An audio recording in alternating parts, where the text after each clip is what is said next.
É aquela hora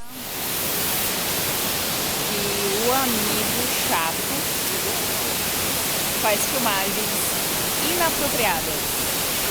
Vamos já até elas. Beleza? Estamos filmando a cachoeira do Poço Encantado. Amigos turistas. E pessoas mortas.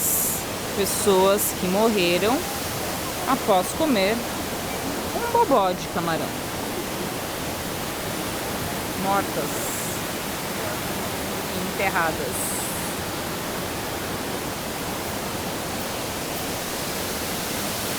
Como diria Silvio Luiz, tá lá um corpo estendido no chão. Nesse caso, 2 corpos. Pessoas indo embora. E aí? A vida é boa, mas tem gente pra comer, ó, cara. Não tem? Tem sim, sempre. Sensacional.